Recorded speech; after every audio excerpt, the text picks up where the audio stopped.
மத்திய கிழக்கு நாடுகளில் வாழும் உங்கள் இதயம் இணைந்தவர்களோடு தொடர்ந்தும் இணைந்திருங்கள். மொபிடெல், உங்களுடனே என்றும்.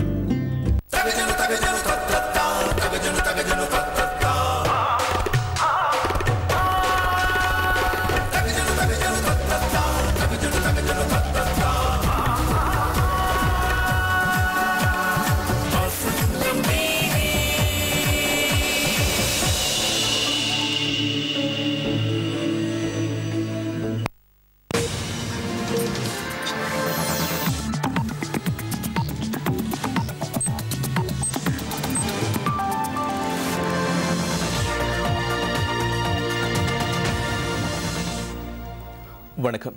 இது வசந்தம் தொலைக்காட்சியின் இரவு நேர பிரதான செய்திகள். முதலில் தலைப்புச் செய்திகள். உரிய தரத்திலான பொருட்களை மக்களுக்கு வழங்க நுகர்வோர் அதிகார சபை தரம் குறைந்த பொருட்களை கண்டுபிடிக்கும் நடவடிக்கைகள் தீவிரம். பிக்குகளின் வசதி கருதி பிக்குகளுக்கு என பிரத்யேக நீதிமன்றம் ஒன்றை பெற்றுக் கொடுக்க பிரதம நீதியரசர் திட்டம். சுதந்திர காற்றை சுவாசிப்பதற்கு மீண்டும் சந்தர்ப்பம் வழங்கிய அரசாங்கத்திற்கு புல்லடியினால் நன்றி செலுத்தும் சந்தர்ப்பத்தை வடபகுதி மக்கள் பெற்றுள்ளதாக பிரபாகரன் தெரிவிப்பு. கூட்டமைப்பு வேட்பு மனுக்களில் கையொப்பமிடும் நடவடிக்கைகள் தொடர்கின்றது. ஸ்லீம் நெஸ்கோ வர்த்தக சேவை பாராட்டு விழாவில் சுயாதீன தொலைக்காட்சி ஊடக வலையமைப்புக்கு தங்கம், வெள்ளி, வெண்கல பதக்கங்கள். பொருளாதார நெருக்கடி ஐரோப்பிய மக்களின் உள்ளங்களையும் ஊடுருவியுள்ளது. உளவியல் நெருக்கடிகள் தீவிரம். இனி விரிவான செய்திகள். உரிய தரத்திலான பொருட்களை மக்களுக்கு வழங்கும் நோக்கில் நுகர்வோர் அதிகார சபை தொடர் முற்றுகைகளை மேற்கொண்டு வருகிறது. சுகாதார அமைச்சின் பதிவுகள் உட்பட உரிய தரம் பேணப்படாத ஒரு தொகை குடிநீர் போத்தல்கள் புறக்கோட்டையில் கைப்பற்றப்பட்டுள்ளன.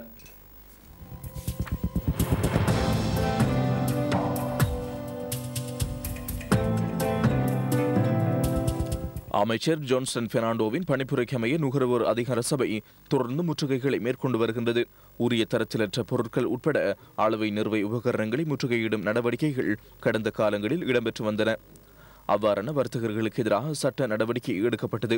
நுகர்வோர் அதிகார சபை புறக்கோட்டை பகுதியில் மேற்கொண்ட முற்றுகை நடவடிக்கையின் போது உரிய தரத்திலற்ற ஒரு தொகை குடிநீர் போத்தல்கள் கைப்பற்றப்பட்டன. விற்பனைக்காக வைக்கப்பட்டிருந்த இந்த குடிநீர் போத்தல்களில் தரச்சான்றிதழ்கள் எதுவும் பொறிக்கப்படவில்லை. சுகாதார அமைச்சின் பதிவை உறுதிப்படுத்துவதற்கு இவர்கள் தவறிவிட்டதாக நுகர்வோர் அதிகார சபை தெரிவிக்கிறது. குடிநீர் போத்தல்களின் மாதிரிகள் பரிசோதனைக்காக அனுப்பி வைக்கப்பட்டுள்ளன. பிக்குகளுக்கான விசேட நீதிமன்றம் ஒன்றை ஆரம்பிக்கப் போவதாக பிரதம நீதியரசர் மொஹான் பீரிஸ் தெரிவித்துள்ளார்.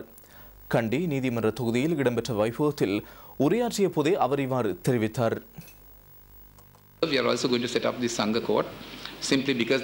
தேரர்களுக்கென நீதிமன்றம் ஒன்றை ஆரம்பிக்க தீர்மானித்துள்ளோம். அவர்களின் நீதித்துறை சார்ந்த தேவைகளை தடையின்றி நிறைவேற்றிக் கொள்வதே இதன் நோக்கமாகும்.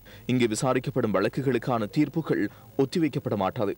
அன்றைய தினம் விசாரிக்கப்படும் வழக்குகளுக்கு அதே தினத்தில் தீர்ப்புகளும் வழங்கப்படும்.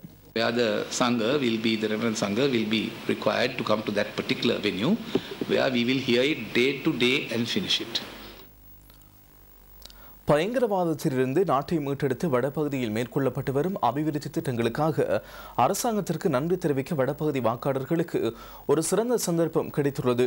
அரசாங்கத்தின் அபிவிருத்தி திட்டங்களை வெற்றி பெறச் செய்ய வடபகுதி மக்கள் அணிதிரண்டுள்ளதாக ஈழவர் ஜனநாயக முன்னணியின் செயலாளர் நாயகம் ரா பிரபாகரன் தெரிவித்துள்ளார். இன்று நடக்கவிருக்கும் 3 மாகாண சபை தேர்தலிலும் அரசாங்கம் நிச்சயமாக வெற்றியிடும். அதில் நாங்கள் எந்த சந்தேகம் கொள்ள வேண்டிய அவசியம் இல்லை. காரணம், இன்று சரித்திரம் காணாத அபிவிருத்திகளை இலங்கை நாடு அடைந்து வருகின்றது. இன்றைக்கு வடமாகாணம் அபிவிருத்தியை கண்டுகொண்டிருக்கின்றது, அபிவிருத்தி அடைந்து வந்து கொண்டிருக்கின்றது. அது மேதகு ஜனாதிபதி மஹிந்த ராஜபக்சவின் அரசாங்கத்தின் மூலம் நாங்கள் அபிவிருத்தியை காண வேண்டும் அல்லது எங்களை வாழ்க்கையை மேம்படுத்த வேண்டும் என்றால் நிச்சயமாக மக்கள் இதை சிந்திக்க வேண்டும். மக்கள் நன்கு சிந்திக்க வேண்டிய ஒரு காலகட்டம். இதேவேளை ஈரோ செயலாளர் நாயகம் ரா பிரபாகரன் மட்டக்களப்பில் உள்ள கட்சி அலுவலகத்தில் இடம்பெற்ற ஊடகவியலாளர் சந்திப்பின் போதே இவ்வாறு தெரிவித்தார். தமிழ் தேசிய கூட்டமைப்பின் போலியான அரசியலுக்கு வடபகுதி மக்கள் இம்முறை முற்றுப்புள்ளி வைப்பது நிச்சயம் என்றும் அவர் தெரிவித்தார். இன்று தமிழ் தேசிய கூட்டமைப்பு சும்மா கங்கணம் கொண்டு ஆடிக்கொண்டிருக்கின்றது. தீர்வு தீர்வு தீர்வு சொல்லி 45 50 வருட காலமாக மக்களுக்கு வடகிழக்கு வாழ் தமிழ் பேசும் மக்களுக்கு என்ன செய்திருக்கின்றார்கள் என்றால், அல்ல எதை பெற்றுக் கொடுத்திருக்கின்றார்கள் என்றால், அல்ல எதை சாதித்திருக்கின்றார்கள் என்றால் வெறுமனே கேள்விக்குறி மாத்திரம்தான். இந்த வடமாகாண சபை தேர்தல் தமிழ் தேசிய கூட்டமைப்புக்கு ஒரு பாடத்தை புகட்டுவார்கள் இந்த மக்கள் என்ற நம்பிக்கையில் நாங்கள் இருக்கின்றோம். அபிவிருத்தியினூடாக இலங்கையை ஆசியாவின் ஆச்சரியத்தை நோக்கி இட்டுச் செல்ல 3 மாகாண சபைகளையும் பலப்படுத்த ஐக்கிய மக்கள் சுதந்திர கூட்டமைப்பு தயாராகி வருகிறது. தெரிவு செய்யப்பட்ட வேட்பாளர்கள் நாளைய தினமும் வேட்பு மனுக்களில் கைச்சாத்திட உள்ளனர். மத்திய, வடக்கு மற்றும் வடமேல் மாகாண சபைகளுக்கான ஐக்கிய மக்கள் சுதந்திர கூட்டமைப்பில் போட்டியிடும் வேட்பாளர்கள் நேற்று முதல் வேட்பு மனுக்களில் கைச்சாத்திட்டு வருகின்றனர். இம்முறை 3 மாகாண சபைகளிலும் ஐக்கிய மக்கள் சுதந்திர கூட்டமைப்பு சார்பில் 172 வேட்பாளர்கள் போட்டியிடுகின்றனர். மத்திய மாகாண சபையில் 65 உறுப்பினர்களை தேர்ந்தெடுப்பதற்காக ஐக்கிய மக்கள் சுதந்திர கூட்டமைப்பு சார்பில் 192 பேர் போட்டியிட உள்ளனர். வடமாகாண சபைக்கு 62 பேர் களமிறங்க உள்ளதுடன் அங்கு 51 உறுப்பினர்கள் தேர்ந்தெடுக்கப்பட உள்ளனர். கடந்த 3 வருடங்களாக கணக்க மக்களோட தொடர்பு கொண்டு அவங்களுக்கு நல்ல வேலையில் திட்டங்கள் செய்து கொண்டு வருகின்றோம். இன்னும் இப்போது கடந்த 3 வருடம் 4 வருடமாக செய்த அபிவிருத்தியை விட இன்னும் பல மடங்கு அபிவிருத்தியை செய்வதற்காக நாங்கள் மக்களை நோக்கி யாழ்ப்பாணத்தை சேர்ந்து வருகின்றோம். மாண்புமிகு ஜனாதிபதி மஹிந்த ராஜபக்ச அவர்களின் கரங்களை மிகவும் இறுக்கமாக பிடித்து எமது பிரதேசத்தை முன்னெடுத்த வேண்டும் என்ற நோக்கில் அபிவிருத்தி வேலைகளுக்காக நான் இந்த வடமாகாண பொது தேர்தலில் போட்டியிட முன் வந்துள்ளேன். மேன்மேதை ஜனாதிபதி அவர்கள் கூறியிருக்கின்றார், தமிழ் மக்களுக்கு இறந்த உயிர்களை தவிர வேறு எதை வேண்டுமென்றாலும் செய்ய தயாராக இருக்கின்றார் என பல தடவை மீண்டும் வலியுறுத்தி கூறி வந்திருக்கின்றார். அவருடைய அந்த சிந்தனையை நாங்கள் வலுப்படுத்த வேண்டும். அதற்கு நாங்கள் பூரண ஆதரவு வழங்க வேண்டும். அவர் தமிழ் மக்கள் மீது வைத்திருக்கின்ற அந்த நல்ல முன்னேற்றகரமான சிந்தனையை நாங்கள் வலுப்படுத்த வேண்டும். ஸ்ரீலங்கா சுதந்திர கட்சி என்பது ஒரு இனத்துக்குரிய கட்சியில் அல்ல, இலங்கையில் உள்ள சகல மக்களுக்கும் உரிய கட்சி. ஆகவே அந்த கட்சிக்கு நாங்கள் தமிழ் மக்களுடைய பிரதிநிதித்துவத்தை நிச்சயம் வழங்குவோம். எங்களுடைய ஜனாதிபதி அவர்கள் கடத்தொழில் அமைச்சராக இருக்கும்போது கடத்தொழில் சமுதாயத்துக்கு நிறைய செய்தபடியால் இத்தேர்தலில் எங்களுடைய மக்கள் ஸ்ரீலங்கா சுதந்திர கட்சியை ஆதரித்து அவர்களிடம் இருந்து குறைவில்லாத இல்லை என்னும் சொல்லி இல்லாமல் போகக்கூடியதாக பொருளாதாரத்தில் முன்னேற வேணும், நல்லா இருக்க வேணும் என்கின்ற நோக்கத்தில் தான் இத்தேர்தலில் நாங்கள் போட்டியிடுகிறோம். வடமேல் மாகாண சபைக்கு 56 உறுப்பினர்கள் தெரிவு செய்யப்பட உள்ளதுடன் கூட்டமைப்பு சார்பில் 214 வேட்பாளர்கள் போட்டியிட உள்ளனர். ஐக்கிய மக்கள் சுதந்திர கூட்டமைப்பின் ஊடாக 3 மாகாண சபைகளுக்கும் போட்டியிட ஏராளமானோர் விண்ணப்பித்திருந்ததுடன் பலமான அணியை களமிறக்கி தேர்தலை வெற்றி கொள்ளப் போவதாக கூட்டமைப்பின் பொதுச் செயலாளரும் அமைச்சருமான சுசில் பிரேம் ஜெயந்த் தெரிவித்துள்ளார். கடந்த ஆண்டு நடைபெற்ற தேசத்திற்கு மகுடம் வேலை திட்டத்தின் கீழ் அம்பாறை மாவட்டத்தில் தொடர்ந்தும் அபிவிருத்தி திட்டங்கள் முன்னெடுக்கப்படுகின்றன. சம்மாந்துறை பிரதேச செயலக பிரிவின் புதிய வலத்தாப்பிட்டி கிராமத்தில் உள்ள ஆலயம், விளையாட்டு மைதானம், விளையாட்டரங்கு, பாடசாலை, வீதிகள் ஆகியவற்றின் அபிவிருத்தி திட்டங்களுக்கு 3.1 மில்லியன் ரூபாய் செலவிடப்பட உள்ளது. இதற்கமே ஸ்ரீ முத்துமாரியம்மன் ஆலய மணிமண்டபத்திற்கு அடிக்கல் நாட்டப்பட்டதுடன் வலத்தாப்பிட்டி பொது மைதான அரங்கின் அபிவிருத்தி பணிகள் அங்குரார்ப்பணம் செய்து வைக்கப்பட்டன. திகாமடுல மாவட்ட பாராளுமன்ற உறுப்பினர் PHPS சேன இதில் கலந்து கொண்டார். பயங்கரவாதத்தை ஒழித்து மூவின மக்களையும் ஒற்றுமைப்படுத்தி நாட்டை ஆசியாவின் ஆச்சரியமிக்க நாடாக மாற்ற ஜனாதிபதி மஹிந்த ராஜபக்ஷ அயராத முயற்சியில் ஈடுபட்ட வேளை தமிழ் தேசிய கூட்டமைப்பு தமிழ் மக்களை பிழையான வழியில் இட்டுச் செல்வதாக அவர் குற்றம் சாட்டினார். டிஎன்ஏ எனும் ஒரு சக்தி தமிழ் மக்களை ஒரு பிழையான திசையில் அழைத்துக் கொண்டு செல்லும் பொழுது வல்லரசு நாடுகள் இந்த நாட்டின் அபிவிருத்திக்கு அச்சுறுத்தலாக இருந்து கொண்டிருக்கும் டிஎன்ஏ வளர்த்துக் கொண்டிருக்கிறார்கள். வடபகுதி மக்கள் சிந்தித்து வாக்களிக்க வேண்டிய ஒரு கட்டத்தில் இருக்கிறார்கள். பட்ட காலிலே படும் கெட்ட குடியை கொடும் என்பதற்கிணங்க இன்னும் டிஎன்ஏயின் பக்கம் வடபகுதி மக்கள் செல்வார்களானால் நன்றி கடலை போல் பல கடல்களை உருவாக்கி அங்கே நடந்த கொடுமைகளை போல் இன்னும் பல கொடுமைகள் உருவாவதற்கு மீண்டும் யாழ்ப்பாணத்து மக்கள் காரணமாக இருந்துவிடக்கூடாது. பயங்கரவாத செயற்பாடுகளினால் பாதிக்கப்பட்டு வீடுகளையும் காணிகளையும் இழந்த மக்கள் இந்திய அரசின் வீடமைப்பு திட்டத்தினால் பல்வேறு பயன்களை அனுபவித்து வருகின்றனர். இது தொடர்பான தகவல்களை எமது விசேட பிரதிநிதி இர்ஃபான் முகமது வழங்குகின்றார்.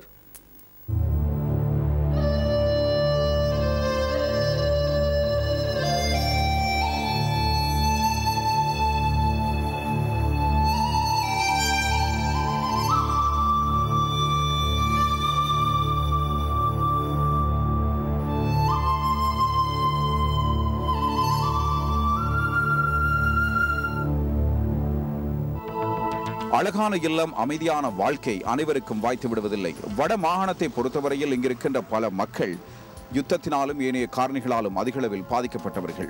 இவர்களில் சிலர் சொந்த காணிகளற்ற நிலையிலும் அதே நேரத்தில் சொந்த வீடுகளற்ற நிலையும் அவதியுற்றிருந்தார்கள். இந்நிலைமை இப்பொழுது முற்றுமுழுதாக மாறியிருக்கின்றது. இலங்கை அரசாங்கத்தின் நிதியுதவியிலும் இந்திய அரசாங்கத்தின் நிதியுதவியிலும் பல்வேறு வீடுகள் வடபகுதியில் நிர்மாணிக்கப்படுகின்றன. இதன் பயனாக பல நூற்றுக்கணக்கான மக்கள் பயன்பெறுகின்றார்கள்.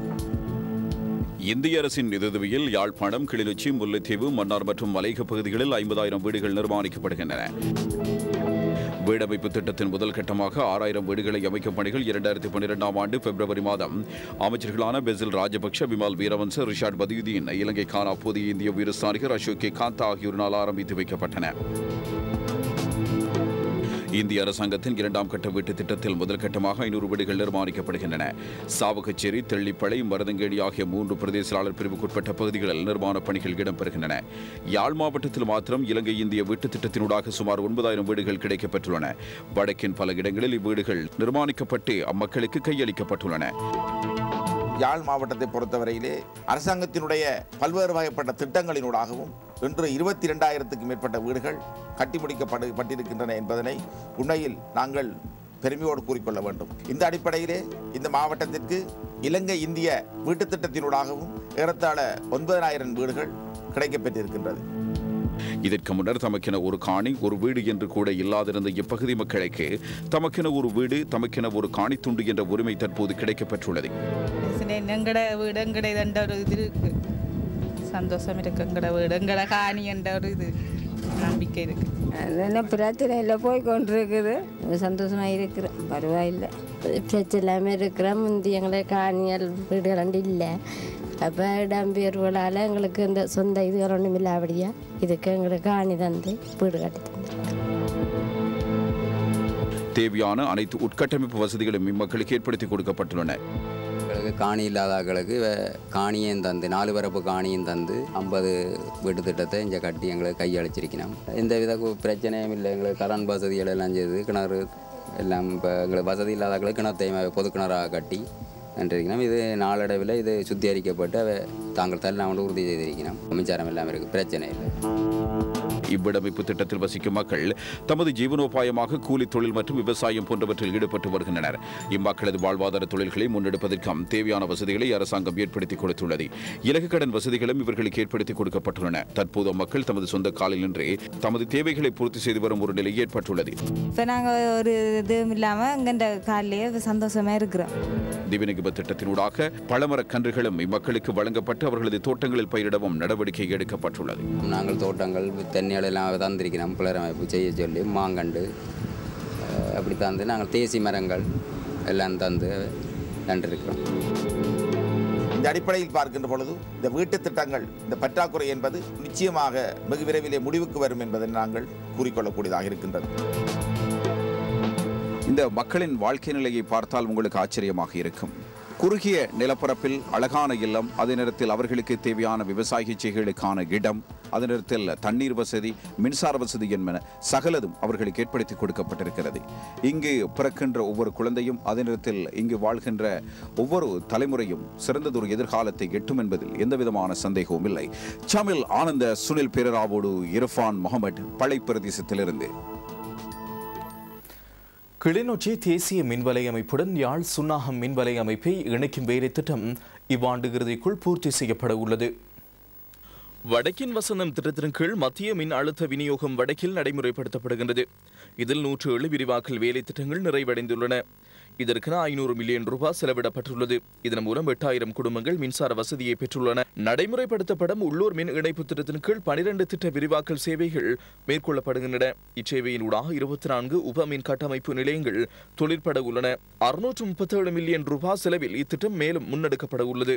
கிளிநொச்சியில் பரந்தனூடாக ஆனையிரவு கடல் வழி மார்க்கமாக கொடிகாமம், சாவகச்சேரி, புத்தூரூடாக சுன்னாகம் இணைப்புடன் இது இணைக்கப்பட உள்ளது. இதனூடாக 30,000 குடும்பங்கள் நன்மை அடைய உள்ளன. 2009ஆம் ஆண்டு மின்மயப்படுத்தப்பட்ட தேசிய மட்டத்தில் 60%, 2012ஆம் ஆண்டு 84% காணப்பட்டது. 2013ஆம் ஆண்டு யாழ் குடாநாடு முழுவதும் 100% மின்சாரம் தேசிய மின் வலையமைப்பின் ஊடாக கிடைக்க உள்ளமை குறிப்பிடத்தக்கதாகும். பளையிலிருந்து காங்கேசன்துறை வரையிலான ரயில் வீதியை அமைக்கும் பணிகள் துரிதகதியில் இடம்பெற்று வருகின்றன. மீசாலை, மிருசுவில், சாபகச்சேரி, கைத்தடி, நுணாவில், நாவற்குழி, அரியாலை, யாழ்ப்பாணம் ஆகிய பகுதிகளூடாக காங்கேசன்துறை வரை நில அளவைகள் மேற்கொள்ளப்பட்டு ரயில் வீதியின் நிர்மாண பணிகளுக்கான செப்பனிடும் பணிகள் இடம்பெற்று வருகின்றன. பாலங்கள், கடவைகள் நில அளவை செய்யப்பட்டு அளவு பரிமாணங்களுக்கு ஏற்றவாறு மீள் புகையிரத தரிப்பிடங்களும் நிர்மாணிக்கப்பட்டு வருகின்றன. இதன் நீளம் 56 கிலோமீட்டர் ஆகும். இந்திய அரசாங்கம் 149 மில்லியன் டாலர்களை ரயில் வீதியின் புனரமைப்பு பணிகளுக்காக வழங்கியுள்ளது. கடந்த ஆண்டு ஆரம்பிக்கப்பட்ட இந்த திட்டம் அடுத்த ஆண்டு நிறைவடையும் என எதிர்பார்க்கப்படுகின்றது. வடமாகாண மக்களின் நீண்டகால எதிர்பார்ப்பு இதன் மூலம் நிறைவேறும் என்பதில் எவ்வித ஐயமும் இல்லை. யாழ் இளைஞர் யுவதிகள் கலந்து கொண்ட ஊடக சுற்றுலாவும் சமூக ஊடகத்தின் வாயிலான சமூக வலுவாக்கம் தொடர்பான 5 நாள் வதிவிட செயலமர்வும் கொழும்பில் இடம்பெற்றது. இதனை இலங்கை அபிவிருத்திக்கான ஊடகவியலாளர் மன்றம் ஏற்பாடு செய்திருந்தது. இளைஞர்கள், யுவதிகள், மீனவர்கள் மற்றும் சமூக வாழ்வு தொடர்பான சமூக பிரச்சினைகளை ஆற்றல் மிக்க ஊடகமான வானொலி நாடகத்தின் ஊடாக எடுத்துக் கூறுவது தொடர்பில் தேர்ந்தெடுக்கப்பட்ட 20 யாழ் இளைஞர் யுவதிகளின் ஆற்றலை மேம்படுத்தும் செயல் திட்டம் அண்மையில் ஆரம்பிக்கப்பட்டது. இதன் ஒரு கட்டமாகவே இளைஞர் யுவதிகளின் கொழும்பிற்கான இவ்விஜயமும் செயலமர்வும் இடம்பெற்றது. யாழ் பிரச்சினைகள் தொடர்பாகவும் ஊடகவியலாளர்களுடன் கலந்துரையாடப்பட்டது. தேசத்திற்கு மகுடம் திட்டத்தின் கீழ் கேகாலை மாவட்டத்தில் நடமாடும் சேவைகள் இடம்பெற்று வருகின்றன.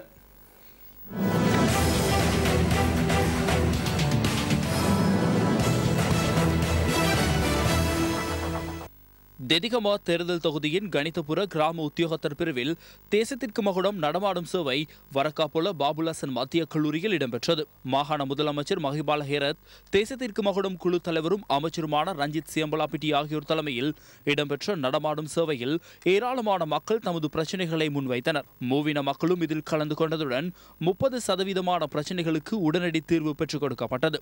மருத்துவ சிகிச்சை முகாமும் இடம்பெற்றது. கணிதபுர கிராம உத்தியோகத்தர் பிரிவில் 1530 பேர் முஸ்லிம்கள் ஆவார். சனத்தொகையில் 2ஆம் இடத்தில் உள்ள சிங்களவர்கள் 1265 பேர் ஆவார். 301 தமிழர்கள் இக்கிராம உத்தியோகத்தர்கள் பிரிவில் வாழ்ந்து வருகின்றனர்.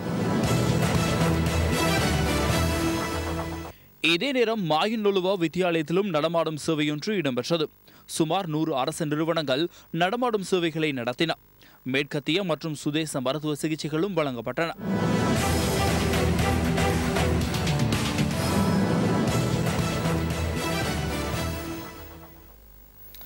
ஸ்லிம் நெஸ்கோ 2013 தேசிய வர்த்தக சேவை பாராட்டு விழாவில் ஊடக பிரிவுக்கான 3 சிறப்பு விருதுகளும் சுயாதீன தொலைக்காட்சி ஊடக வலையமைப்புக்கு கிடைத்துள்ளது.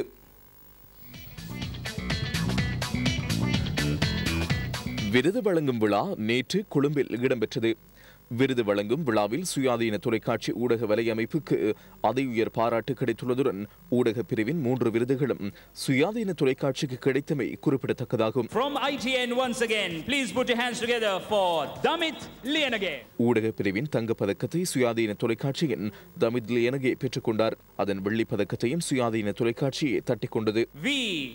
மகிந்தன் of ITN வசந்தன் தொலைக்காட்சியின் எஸ் மஜிந்தன் அவ்விருதை பெற்றுக்கொண்டார். ஊடக பிரிவின் வெண்கல பதக்கத்தை லக்ஹண்ட வானொலியின் GWS குமார பெற்றுக்கொண்டார். DAS குமார of ITN சுயாதீன தொலைக்காட்சி சந்தைப்படுத்தல் பிரிவு பிரதி பொது முகாமையாளர் உபாலி ரஞ்சித்தும் இதில் கலந்து கொண்டார்.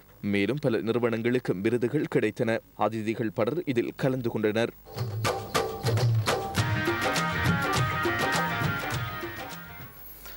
நாட்டின் பல பகுதிகளிலும் இடம்பெற்ற நிகழ்வுகளின் தொகுப்பு அடுத்து.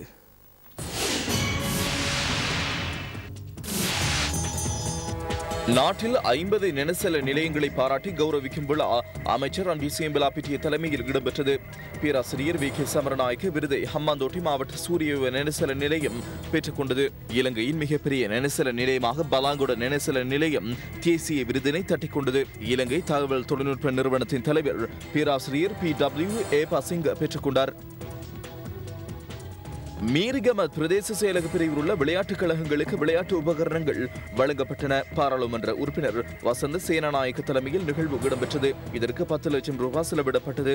பாராளுமன்ற உறுப்பினர் உபேக்ஷா சுவர்ணமாலியும் இதில் கலந்து கொண்டார்.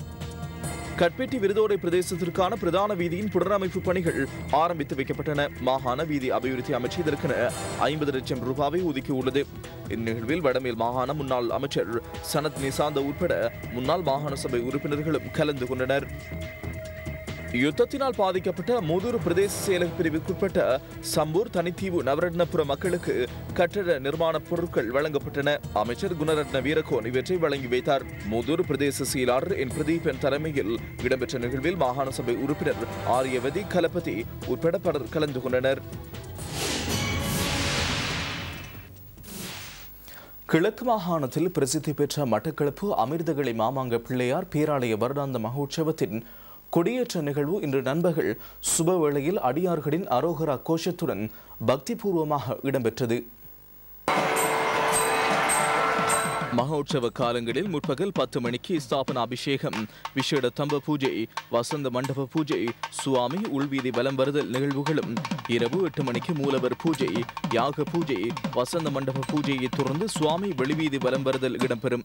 ஆலய பிரதம குரு சிவஸ்ரீ ரங்கவரதராஜ சிவாச்சாரியார் தலைமையில் வருடாந்த மகோற்சவ கிரியைகள் இடம்பெற உள்ளன. ஆலய ரதோற்சவ நிகழ்வு எதிர்வரும் 5ஆம் தேதியும் தீர்த்தோற்சவம் 6ஆம் தேதியும் இடம்பெற உள்ளது. இவ்வாலயத்தின் மகா கும்பாபிஷேக நிகழ்வு 50 ஆண்டுகளுக்கு பின்னர் இடம்பெற்றதை தொடர்ந்து வரும் முதலாவது மகோற்சவ நிகழ்வில் ஏராளமான பக்தாடியார்கள் கலந்து கொண்டனர்.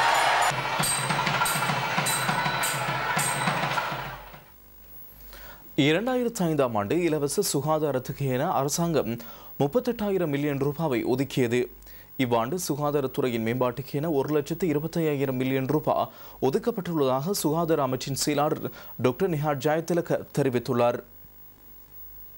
ஊடகவியலாளர்கள் மற்றும் அவர்களது குடும்ப அங்கத்தவர்களுக்காக இன்று நடத்தப்பட்ட கண் சிகிச்சை முகாமில் கலந்து கொண்டு உரையாற்றும் போதே அவர் இதனை தெரிவித்தார். சுகாதார அமைச்சும் கொழும்பு தேசிய கண் வைத்தியசாலையும் இணைந்து இதனை ஏற்பாடு செய்திருந்தது. அச்சு மற்றும் லத்திரனியல் ஊடக நிறுவனங்களில் பணியாற்றும் ஊடகவியலாளர்களுக்கும் அவர்களது குடும்ப அங்கத்தவர்களுக்கும் இங்கு சிகிச்சை அளிக்கப்பட்டது. இலவச மூக்கு கண்ணாடிகள் வழங்கப்பட்டதுடன் கண்ணில் வெள்ளை படர்தலை அகற்றும் சத்திர சிகிச்சை மேற்கொள்ளப்பட்டதுடன் இலவசமாக கண் விலைகளும் வழங்கப்பட்டன. விளம்பரத்தை அடுத்து வெளிநாட்டு செய்திகள் தொடரும்.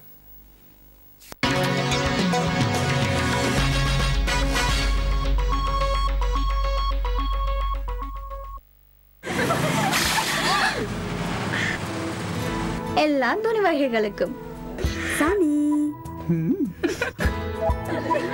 இரட்டை செயற்பாடுகளுடன் கூடிய முழுமையாக துணிகளை சலவை செய்தன. தூய வெண்மைக்கும் கிருமிகளை அளிக்கவும் லாங்கம் டபுள் ஆக்டிவ் சனி எல்லா துணி வகைகளுக்கும். සැලසුමකට සීමාව ඔබේ සිහින සැනසුමක් කර දෙන්න. මේ සඳුදා වාසනා සම්පත සුවිසල් සුපිරිතියාගේ රුපියල් 1,20,00,000. சாய்ந்தமருதில் ஒரு சாம்ராஜ்யம் முபாரக் டெக்ஸ்டைல்ஸ். வானவில்லின் வண்ணங்களில் எண்ணற்ற ஆடைத் தெரிவுகள்.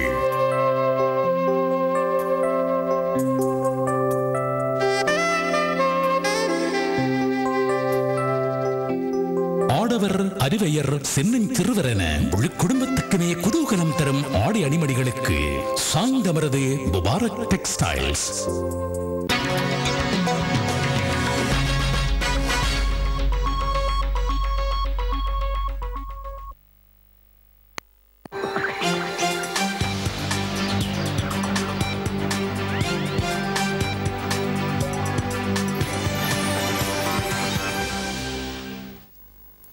பொருளாதார நெருக்கடியினால் ஐரோப்பிய மக்கள் உளவியல் ரீதியாகவும் பாதிக்கப்பட்டுள்ளனர். கல்வி தகைமை குறைந்தவர்களின் வாழ்க்கையில் இது பெரும் பாதிப்பை செலுத்தியுள்ளது. ஐரோப்பிய பொருளாதார நெருக்கடி மக்களின் உளவியல் ரீதியான பாதிப்புகளுக்கும் காரணமாக அமைந்துள்ளது என லண்டனில் கிங்ஸ் கல்லூரி மனோவியல் நிபுணர்கள் தெரிவித்துள்ளனர். 2006 ஆண்டு முதல் 2010 ஆண்டு வரை மேற்கொள்ளப்பட்ட ஆய்வுகள் ஊடாக ஐரோப்பிய பொருளாதாரத்தில் ஏற்பட்டுள்ள பின்னடைவை தொடர்ந்து வேலையில்லா விகிதாசாரமும் துரிதமாக அதிகரித்துள்ளது.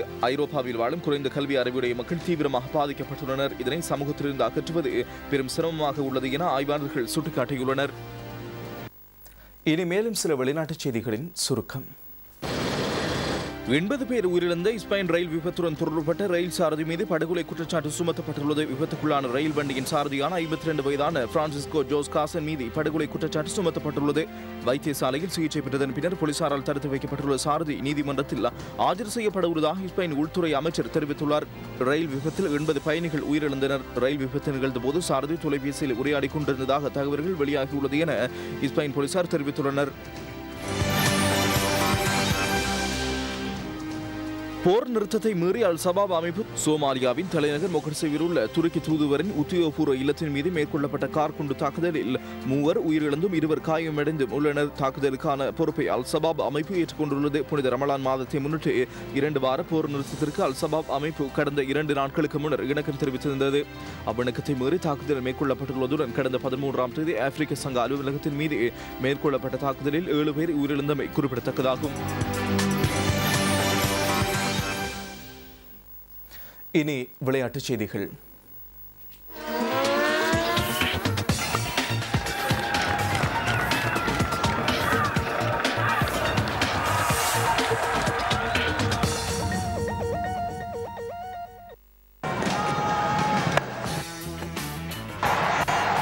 Taranga is underneath it.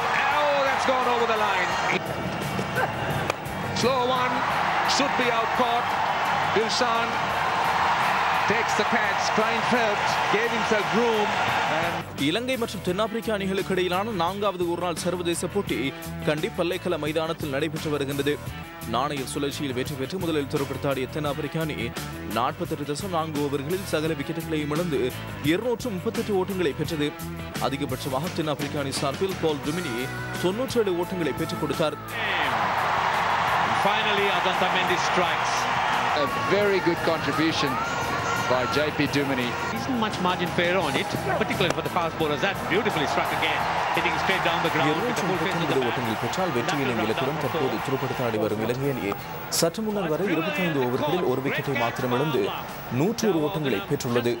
Looking to guide it through that slip cordon, not getting it right, but again a good catch by Amla, sharp hands, and he's moved very quickly. Well, it's a huge wicket for South Africa. They needed the breakthrough. செய்தி அறிக்கை நிறைவுக்கு வருகிறது. தொடர்ந்தும் திறனாய்வு தொகுப்போடு இணைந்திருங்கள். வணக்கம்.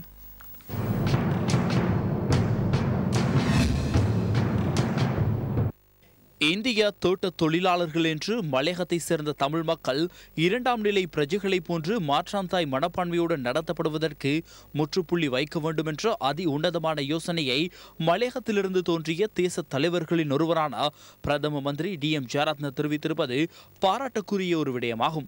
பிரிட்டிஷார் ஆட்சியின் போது மலையகத்தில் உள்ள தேயிலை மற்றும் ரப்பர் தோட்டங்களை வளமாக்கி தேசத்தின் பொருளாதாரத்தை மேம்படுத்துவதற்காக தென்னிந்தியாவிலிருந்து அழைத்து வரப்பட்ட தமிழர்கள் தங்கள் உதிரத்தை வியர்வையாக மலையக தோட்டங்களில் சிந்தி தேயிலை மற்றும் ரப்பர் தோட்டங்களின் வருமானத்தை பெருக்கி சுதந்திர இலங்கையின் பொருளாதாரத்திற்கு பெரும் பங்காற்றினார்கள். அவ்விதம் தேசத்தின் பொருளாதாரத்தை வளர்ப்பதற்காகவும் நாட்டை வளப்படுத்துவதற்காகவும் பெரும் பங்களிப்பு வழங்கிய மலையக தமிழர்கள் இந்த சிறந்த சேவையை செய்தமைக்காக எந்த ஒரு அரசாங்கத்தினாலும் இதுவரையில் பகிரங்கமாக பாராட்டப்படவில்லை.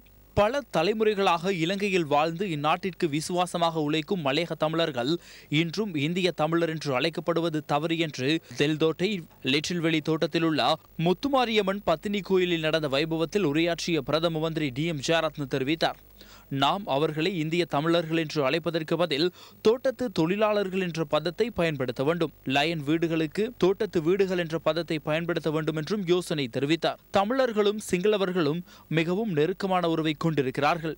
அவர்களின் கலாச்சாரத்திலும் பெரிதான வேறுபாடுகள் எதுவும் இல்லை என்று தெரிவித்த பிரதம மந்திரி மலையக தொழிலாளர்களின் வாழ்க்கை தரத்தை உயர்த்துவதற்கு அரசாங்கம் நடவடிக்கை எடுத்து வருகிறது என்று உறுதியளித்தார். இன்று மலையகத்தில் மலையக தமிழ் மக்களின் வாழ்க்கையில் மறுமலர்ச்சி ஏற்பட்டுள்ளது. அவர்களின் பிள்ளைகளுக்கு நல்ல அரசாங்க பாடசாலைகளில் கல்வி கற்று பல்கலைக்கழகங்களுக்கு செல்லக்கூடிய வாய்ப்பையும் அரசாங்கம் ஏற்படுத்தி பாடசாலைகளுக்கு பயணிப்பதில் உள்ள கஷ்டங்களை நிவர்த்தி செய்வதற்காக மலையகத்திற்கான விசேட பஸ் சேவைகளையும் ஆரம்பித்திருக்கிறது. அரசாங்கம் இன்று தமிழ் மாணவர்களுக்கு சிங்களத்தையும் சிங்கள மாணவர்களுக்கு தமிழையும் கற்பித்து மலையக தோட்டங்களைச் சேர்ந்த கல்வி கற்ற மாணவ மாணவிகளை சிங்கள மொழி மூலம் கல்வி கற்கும் ஆசிரியர்களாக சேர்த்துக் கொள்ளும் முடிவு எடுத்துள்ளது என்று பிரதம மந்திரி மேலும் தெரிவித்தார். ஜனாதிபதி மஹிந்த ராஜபக்ச அவர்களின் நல்லாட்சியின் கீழ் பயங்கரவாத யுத்தம் முடிவு பெற்றிருக்கும் இவ்வேளையில் நாட்டில் இனங்களுக்கிடையில் சமாதானமும் நல்லெண்ணமும் வலுப்பெற்றிருக்கிறது. இந்த தேசிய ஐக்கியத்தை மேலும் மேம்படுத்துவது இந்நாட்டு தமிழர் சிங்களவர் முஸ்லிம்களின் கடமையாகும். திருநாய்வு பிரதியாக்கம் எஸ் தில்லைநாதன்.